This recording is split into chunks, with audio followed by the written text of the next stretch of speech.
Hello, this is Meteorology 113, Lecture 10, Introduction to Epidemiology.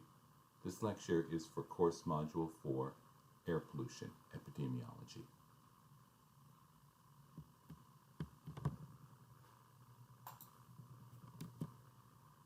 Epidemiology is the study of diseases or other adverse health outcomes in human populations, and how these are linked to exposures to various risk factors.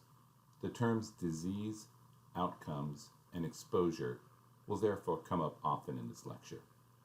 In this course, we are focused on air pollution epidemiology, a topic of environmental epidemiology which studies how adverse health effects are tied to air pollution exposure. This is illustrated by this graphic, which pictorially shows the key question: is air pollution linked to adverse health effects? While this may seem true intuitively, epidemiological studies would attempt to determine, to rigorous quantitative scientific standards, whether increased exposure to poor air quality coincides with increased frequency of specific adverse health outcomes across studied populations. It also attempts to quantify the linkage, that is, to determine how much adverse effect would be expected per unit air pollution concentration exposure. A key challenge in epidemiology is to properly account for the many other risk factors that may also be associated with the studied adverse health effect besides air pollution. These can include environmental factors, which besides air pollution may include other environmental pollution sources. These can also include many population factors that can be associated with the likelihood of disease in the population. For example, age, smoking, and pre-existing health conditions. Epidemiology attempts to sort all these things out using rigorous scientific methods. This lecture will provide a broad introduction to the topic. The course module on epidemiology will comprise only this lecture. After viewing this, you will then view two videos. The first is a CDC web exercise where you will proceed through a series of steps of the Caribbean Epidemiological Center in tracing the cause of a salmonella outbreak in the 1980s and 90s in Trinidad and Tobago. It is interactive, with several study questions posed along the way that you will answer as you proceed through the steps. The second is a talk by Dr. Arden Pope, a leading air pollution epidemiologist, that presents the key epidemiological studies that link specific chronic health effects to exposure to PM 2.5.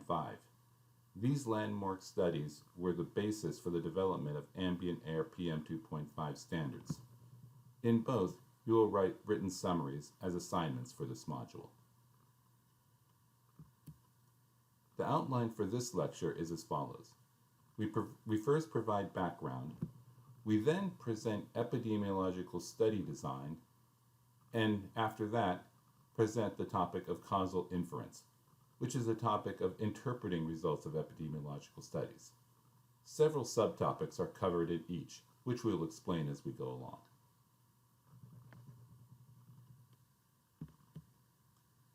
This lecture was developed from the original PowerPoint presentation, Introduction to Epidemiology and Study Designs, by Thomas Songer, PhD, University of Pittsburgh, and the Supercourse team.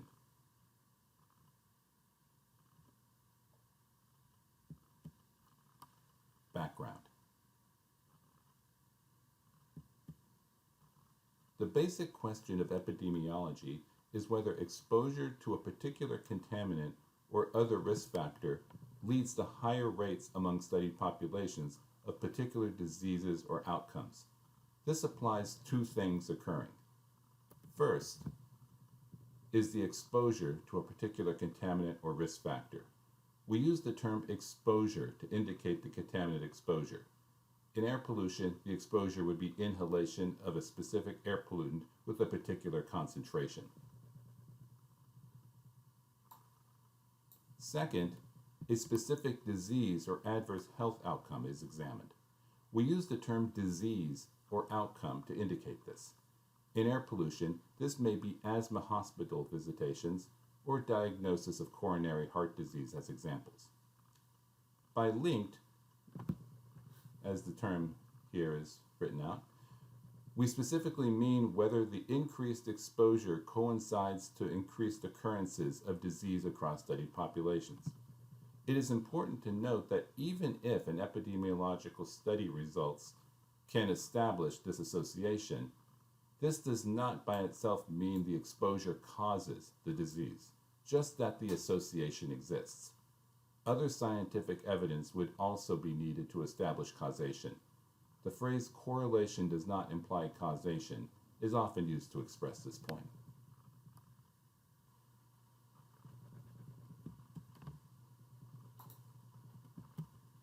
To provide context before presenting epidemiological topics further, we first turn to the classic experimental study most people are familiar with.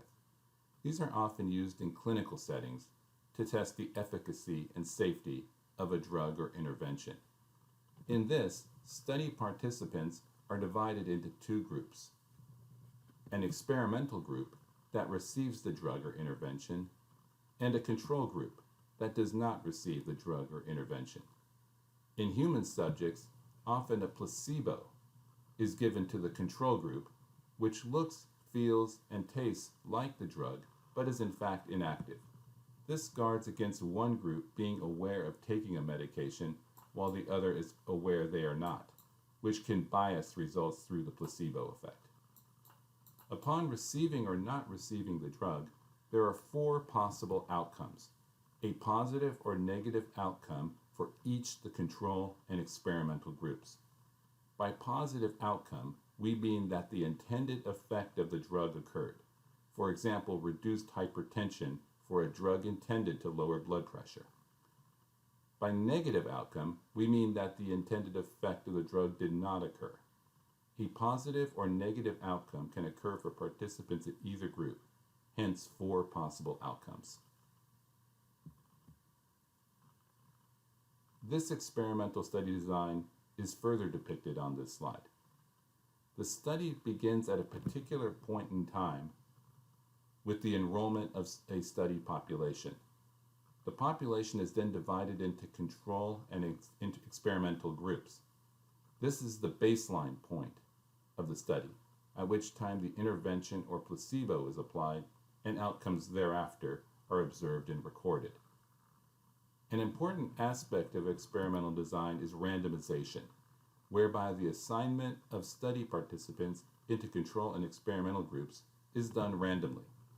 This helps to guard against the possibility of any selection bias between the two groups, or differences in the makeup of the groups that could lead to different outcomes independent of the drug or intervention. The second important aspect is blinding, whereby study participants and investigators are unaware along the study which group receives the intervention and which does not. A single blinded study is one where the participants are unaware of this. The placebo in the control group is a means of blinding in this case. A double-blinded study is one where both participants and researchers themselves are unaware of which is the control and which is the experimental group. For example, any recordings of data for the two groups will be labeled as Group 1 and Group 2, rather than control and experimental, so that the researcher does not know which group is which. As with randomization, blinding reduces the chance of differences in results being a result of bias, rather than the intended effect of the intervention. Another term for this experimental study design is randomized controlled trial. The double-blinded randomized controlled trial is often called the gold standard of experimental studies, the one that provides the most convincing evidence for the efficacy and safety of a drug or other health intervention. A summary of these points is provided here.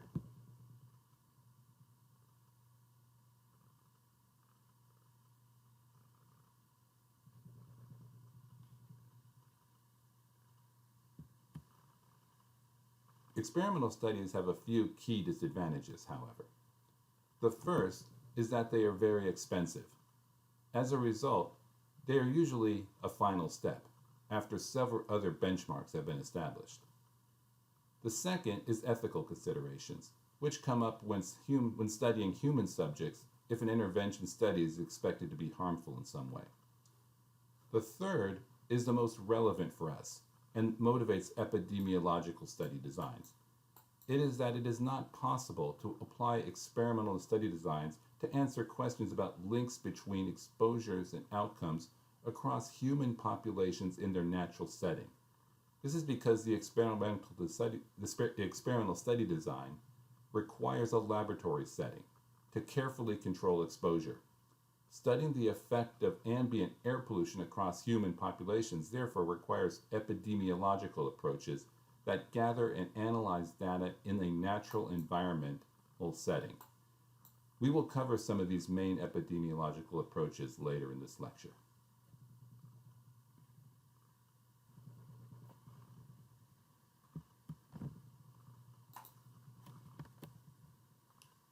In these types of studies, experimental or epidemiological, we have the four possibilities mentioned a few slides back: positive or negative outcomes for the two studied groups.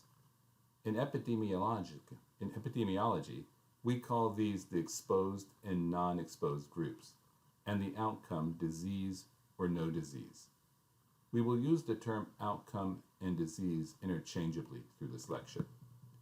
For example, in air pollution, we may have two groups, one exposed to high and another to low concentrations of ambient air pollution. We then may investigate differences in daily respiratory-related hospital visitations between the two groups. We now summarize how the data gathered in such an epidemiological study are generally presented and analyzed. Seen here is the classic 2x2 table, where the number of participants for each of the four study outcomes are recorded. The rows of the table indicate the two groups, exposed and non-exposed, by E+ and E-. The columns in the table indicate whether participants got or did not get the disease or outcome. The plus column is getting the disease, the minus column is not getting the disease. The A, B, C, and D entries are then the number of participants in each of the four categories. Specifically, A is the number of exposed participants who got the disease or outcome. B is the number of exposed participants who did not get the disease or outcome. C is the number of non-exposed participants who got the disease or outcome, and D is the number of non-exposed participants who did not get the disease or outcome. The entries in the total columns are then the additions of these entries. For example, N1 is the total number of exposed participants, which would equal the sum of A plus B. These symbols are defined here.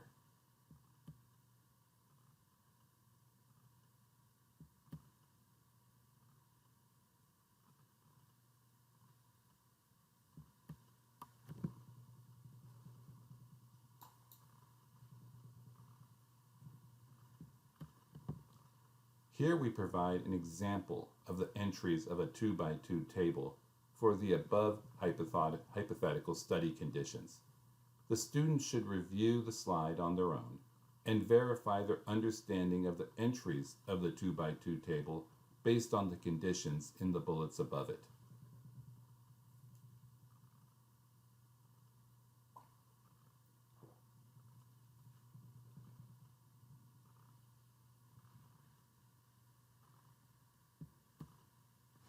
Once entries are placed in the 2x2 table, a number of metrics analyzing the results can be calculated.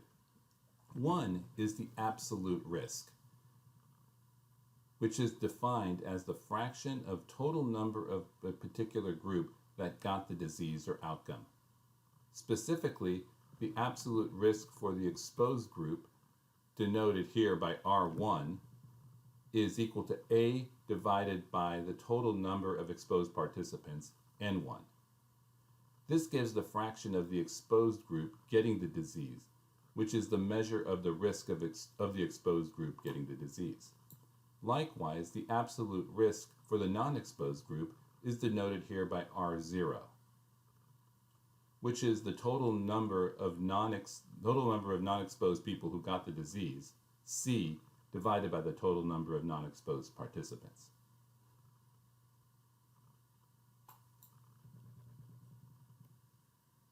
This is a measure of the risk of the non-exposed group getting the disease.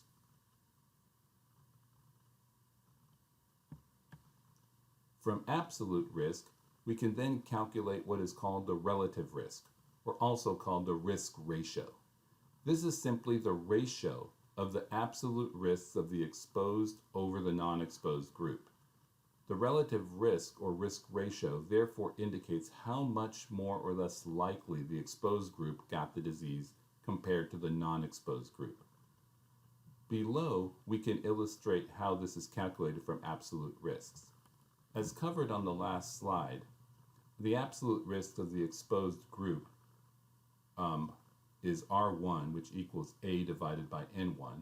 The absolute risk for the non-exposed group, R0, equals C divided by N0. Dividing R1 by R0, we then calculate the ratio of the absolute risks of the exposed to non-exposed groups, which is the risk ratio or relative risk. If the risk ratio is greater than 1, the exposed group is therefore more likely to get the disease compared to the non-exposed group. If the risk ratio is less than 1, the exposed group is therefore less likely to get the disease compared to the non-exposed group.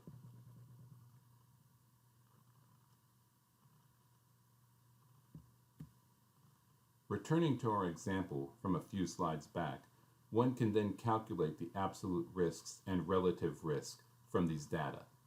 The student should review this slide on their own and verify their understanding of the absolute and relative risk calculations based on the entries in the table.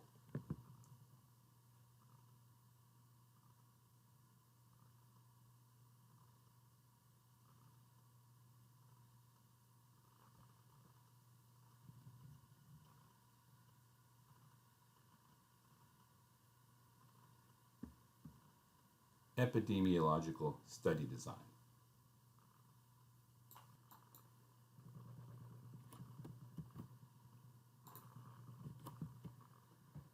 A formal definition of epidemiology is the study of the distribution and determinants of disease frequency as it exists in human populations. Epidemiological studies are divided into two types: descriptive and analytical. Descriptive epidemiology is solely dedicated to quantifying the distributions of disease across populations, independent of exposures and risk factors that may lead to getting the disease. It is therefore descriptive, describing the distribution of disease without analysis of dependence on exposure. Analytical epidemiology, on the other hand, attempts to pin down the association between a disease and one or more risk factors or types of exposures that may cause it. It is therefore analytical, analyzing the dependence of disease frequency on these risk factors.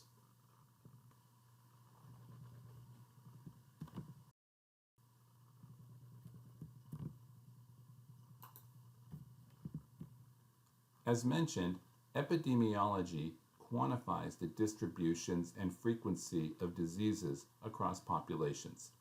Two common ways this is quantified are prevalence and incidence. Prevalence measures the disease frequency over a population at a particular time, while incidence tracks the occurrence of new cases of a disease over a period of time. In red font are the distinguishing aspects of prevalence versus incidence. Prevalence being a particular time, while incidence being new cases over a period of time. Both prevalence and incidence are expressed as number of cases per unit population. For example, 100 cases per 100,000 people.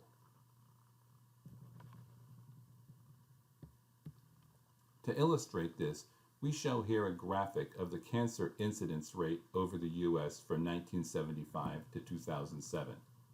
Since this is incidence rates, This is the number of new diagnoses of cancer of all types year by year from 1975 to 2007. The vertical axis gives the incidence rates of number of cancers per 100,000 people. The horizontal is year from 1975 to 2007. This chart gives the cancer incidence rates for men, women, and both sexes. Again, this is incidence rate, meaning tracking of new cases over time. The steady increase over time seen on the chart, although flattening out a bit over recent decade, is due to both the increased number of cancers as well as better ability to diagnose new cases. The spike around 1993 in cancers among males, for example, is largely due to the introduction of new methods to diagnose prostate cancer through blood testing, rather than solely rectal examination. Many more males therefore got tested for prostate cancer around 1993, and therefore a higher rate of prostate cancer incidence was diagnosed that year. Descriptive versus analytical study designs are further summarized on this slide. Descriptive studies involve only studying disease without analysis of exposure or risk factors. These therefore involve analysis of case reports and similar data. We will not cover this topic further in this lecture, although the CDC Salmonella video exercise you will view as part of this course module includes some additional material on this topic. Among analytical studies are experimental studies, in particular the randomized control trials we covered earlier in this lecture. We now turn to describing the design of common analytical epidemiological studies. We will cover cross-sectional, case control, and cohort studies. We now proceed to cover three types of analytical epidemiological studies. First, cross-sectional studies measure the prevalence of disease and exposure at a given time. That is, data are gathered among the study population at a certain time, say a particular year, and the prevalence of exposures and diseases across the population are calculated. Case control studies, on the other hand, look backwards in time to study the exposures of diseased individuals or cases versus those of non-diseased individuals or controls. It is therefore a retrospective study, looking backwards in time by pairing known disease cases with control cases of similar age, sex, demographics, and other characteristics, and analyzing differences in past exposures of diseased versus non-diseased cases. Finally, cohort studies then look forward in time to track the differences of incidence of contracting a disease between exposed and non-exposed groups. It is therefore a prospective study, looking forward in time following an enrolled cohort of individuals with known differences in exposure and tracking differences in disease occurrence between portions of the cohort with different exposures. The key differences in the designs of cross-sectional, case control, and cohort studies are summarized on this graphic. As the title suggests, time is the key.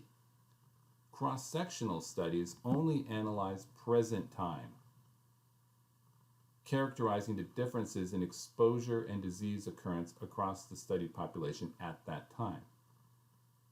Case control studies start at present time with known diseases and non-disease cases and analyze backwards, retrospectively, in the past to see what the differences in exposure were among disease versus non-disease cases.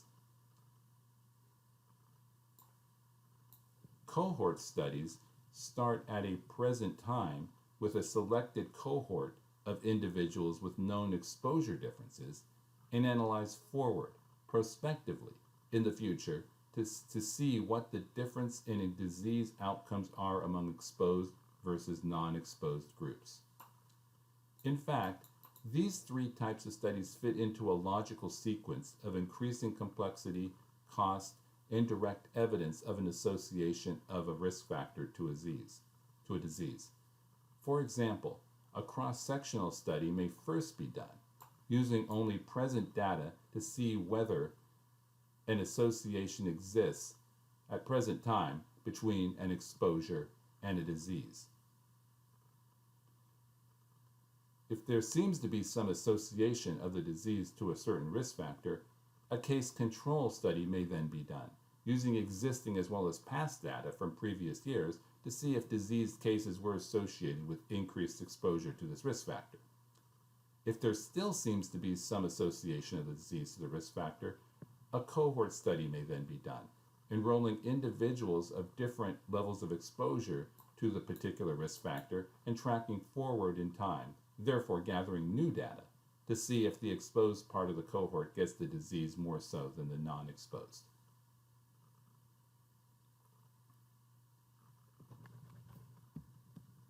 A graphical summary of a cross-sectional study is provided here. The student should view this graphic to confirm their understanding of a cross-sectional study based on the previous slides.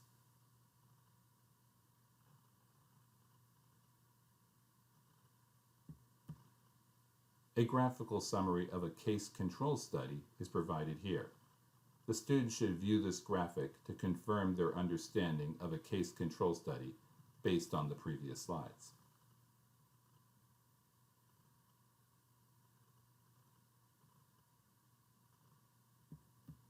A graphical summary of a cohort study is provided here. The student should view this graphic on their own to confirm their understanding of a cohort study based on the previous slides.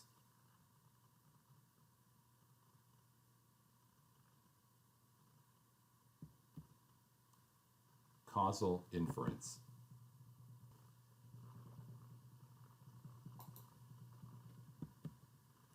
Once data is gathered and analyzed for the two study groups of an experimental or epidemiological study, researchers must interpret the results.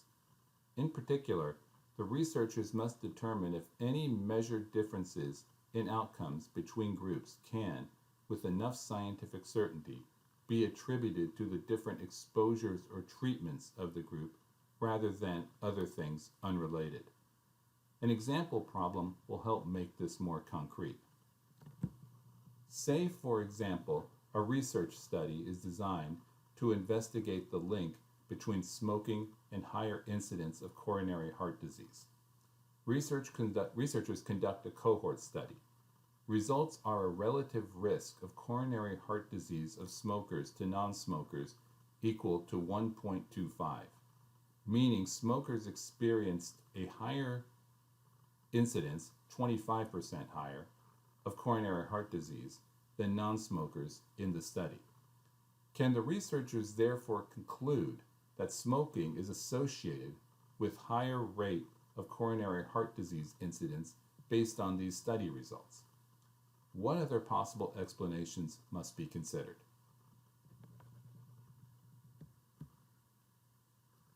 Continuing with this example, the study results were a risk ratio equal to 1.25 for smokers getting coronary heart disease, or the smoker group was 25% more likely to have gotten coronary heart disease compared to the non-smokers group. Broadly, there are two possible interpretations for this result. The first is that smoking is, in fact, positively associated and may even cause coronary heart disease, as evidenced by a risk ratio greater than 1 for smokers versus non-smoker groups in the study.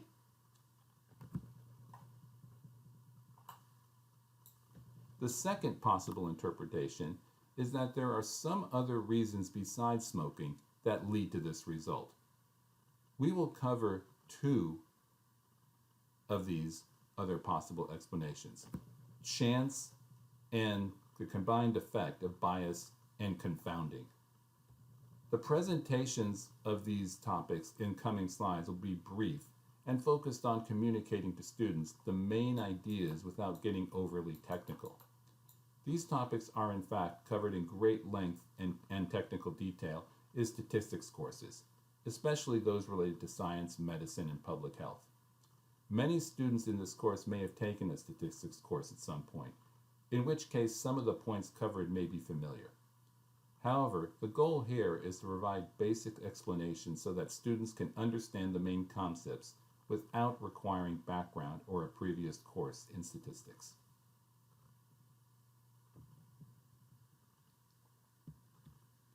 We start with chance. This arises due to variations in results due to random sampling that are expected to occur independent of any differences in exposure between the two study groups. Students are likely familiar with the concept of random sample variation. For example, if one flips a coin 10 times, records the number of heads and tails, and repeats the experiment over a number of times, the number of heads and tails would vary for each set of 10 flips. On average, one would expect to get 5 heads and 5 tails. But for any particular 10 flips, the results can be different. Researchers conducting experimental epidemiological studies go to great lengths to determine if differences in results are due to random chance, or stated more precisely, to determine if random chance can, with enough scientific certainty, be ruled out as an explanation for different results among study groups. A common requirement used to rule out chance is that differences in results must be beyond the 95% confidence intervals, which can be interpreted as the range of results expected to occur due to random chance. If differences are beyond the 95% confidence intervals,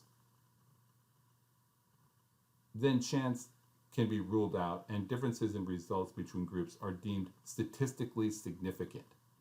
Something called the p-value is often quoted alongside study results. When p is less than 0.05, differences in results are beyond the 95% confidence intervals and are therefore statistically significant. If differences in results are within the 95% confidence intervals, researchers then cannot rule out chance, and different results between groups are not statistically significant. When p is greater than 0.05, differences in results are within the 95% confidence interval and therefore not statistically significant. Sample size is the most important thing under the researcher's control to have a higher likelihood of getting statistically significant results. Sample size is generally indicated by the symbol n when presenting results. The higher the sample size, the higher the likelihood of statistically significant results. This is why researchers try to include as many study participants as possible.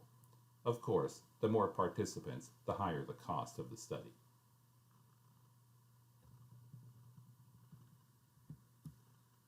So let's return to our example problem to illustrate these concepts. To remind, researchers calculated a risk ratio of 1.25 for smokers versus non-smokers getting coronary heart disease. The question is whether we can rule out chance as an explanation for this result, or stated otherwise, if the result of a risk ratio of 1.25 for smokers versus non-smokers getting coronary heart disease is or is not statistically significant.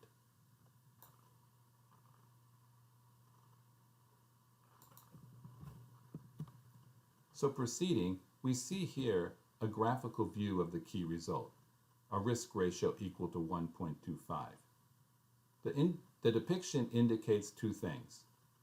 First, the risk ratio equal to 1.25 as the peak of the curve, and second, a bell curve spanning left and right of this point to indicate expected variation of the risk ratio due only to random chance. The bell curve is typically used to describe the distribution of values due to random chance, since it assumes equal probability of values being higher or lower than a certain value, which would occur during random events. We then place bars left and right of the peak to indicate the 95% upper and lower confidence limits of the distribution. The way to interpret this is that 95% of the expected values due to random chance would fall within these bounds. The 95% confidence limits, therefore, are a rough measure of the bounds of the bell curve. within which a randomly selected value will fall 95% of the time. We can now pose a hypothetical situation in which the risk ratio equal to 1 or a measure that indicates no difference in coronary heart disease between the smoker versus non-smoker group is within the 95% confidence intervals. In this situation, although the measured risk ratio in the study was 1.25, the range of expected variation due to random chance alone, independent of smoking versus non-smoking, includes the point risk ratio equal 1, which means no difference in coronary heart disease between smokers and non-smokers. In this case, the difference in results that was measured in the study groups, a risk ratio equal to 1.25, would not be deemed statistically significant. That is, researchers cannot rule out an occurrence of risk ratio equal 1 or no difference between the study groups with enough confidence if the study were repeated many times with different samples. The increased coronary heart disease among smokers measured in the study would therefore not be deemed statistically significant and not interpreted to conclude that smoking is positively associated or therefore may cause coronary heart disease. Contrarily, a hypothetical situation can be posed where the risk ratio equal 1 point is outside the 95% confidence intervals. In this case, the researcher can rule out an occurrence of risk ratio equal 1 if hypothetically the experiment were repeated many times with different samples with enough confidence. In this case, the risk ratio equal 1.25 value that was measured in the experiment would be deemed statistically significant. That is, random chance can be ruled out as an explanation for the measured increased coronary heart disease among smokers in the study. The risk ratio equal 1.25 value measured in the experiment can then be interpreted to conclude that smoking is positively associated and therefore may cause coronary heart disease.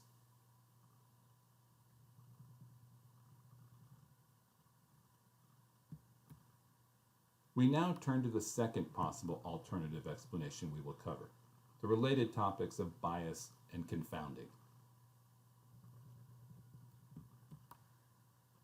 The concept of bias involves differences in the characteristics of study groups, aside from the studied intervention or exposure, that may lead to different study outcomes independent of this exposure that's applied.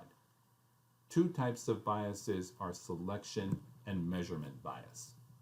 A selection bias occurs when errors are made in selecting participants of the study that would affect the exposed and non-exposed groups differently. For example, during selection of participants for the groups of the smokers versus non-smokers, it could turn out that the average age of the smoking group participant is larger than those in the non-smoking group. A bias was therefore made in the definition of the two groups based on the selection of the participants. A measurement bias occurs when errors in measuring exposures or outcomes affect the two groups in different ways. For example, it could turn out that smokers do not get annual physicals or otherwise go to the hospital as frequently as non-smokers. In this case, diagnosing coronary heart disease may therefore be more difficult for smokers compared to non-smokers. Biases can affect interpretation of outcome differences through confounding, which we will now cover.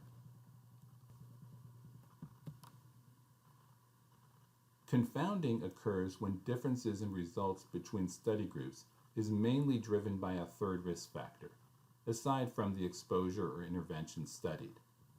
Using the example from the previous slide, it could be that the increased coronary heart disease among smokers versus non-smokers is not due to smoking, but instead due to the fact that participants in the smoker group are older than those in the non-smoker group.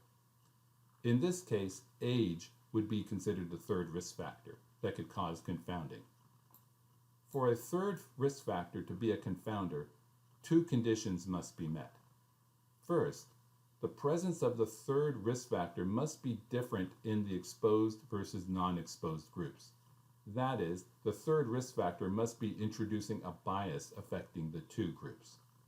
Second, the third risk factor must be associated with the outcome independently of the link between the studied exposure and outcome. We can illustrate confounding and the two requirements for it to occur through graphical depiction. We use our example of smoking versus coronary heart disease to illustrate. Seen here is a triangle with interconnecting arrows. On the top left, we see smoking, which is the exposure being studied. To the right of this is coronary heart disease, which is the outcome being studied. The arrow connecting smoking to coronary heart disease depicts the hypothesized causal link between smoking and coronary heart disease being studied. Below these are age, which is the third risk factor. Note that arrows connect age both to smoking, the exposure of interest, and coronary heart disease, the outcome of interest.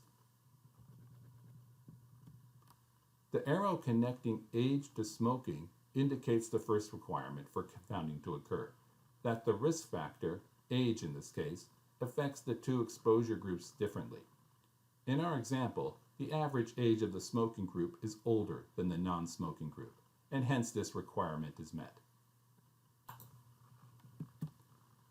The arrow connecting age to coronary heart disease indicates the second requirement for confounding, that the third risk factor, age in this case, is associated with increased coronary heart disease by itself, independent of smoking. That is, older people are more likely to be diagnosed with coronary heart disease compared to younger people, independent of whether he or she smokes. When both conditions are met, we have a situation where confounding can occur. That is, the higher rate of coronary heart disease measured in the experiment in the smoking group may not in fact be due to smoking, but instead could be due to the fact that the smoking group is older than the non-smoking group. As with chance, researchers go to great lengths to minimize the possibility of confounding by applying careful group selection procedures that control as best as possible for biases, and by applying advanced statistical methods in calculating outcome metrics to adjust for possible confounders.